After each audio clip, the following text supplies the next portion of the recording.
സൂര്യ നായകനായി എത്തിയ കങ്കോവ December 8-ന് Amazon പ്രൈമിലാണ് എത്തുന്നത്. നവംബർ 14-ന് പുറത്തിറങ്ങിയ ചിത്രം അതിന്റെ ഗംഭീര ദൃശ്യങ്ങളാൽ പ്രശംസിക്കപ്പെട്ടെങ്കിലും മലയാളത്തിൽ പ്രതീക്ഷകൾ നിറവേറ്റാൻ കഴിഞ്ഞില്ല. സിനിമയിൽ 2 ഗെറ്റപ്പുകളിലായാണ് സൂര്യ എത്തുന്നത്.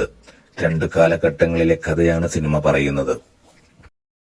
അമൽ നീരബ് സംവിധാനം ചെയ്ത് ജ്യോതിർമയുടെ ഗംഭീര തിരിച്ചുവരവിലൂടെ ശ്രദ്ധേയ നേടിയ ബോഗൻവില്ല ഡിസംബർ 13-ന് സോണി ലിവിലൂടെയാണ് സ്ട്രീമിങ്ങിനൊരുങ്ങുന്നത്. ഫഹദ് ഫാസിൽ ചിത്രത്തിൽ പ്രധാന വേഷം ചെയ്യുന്നു.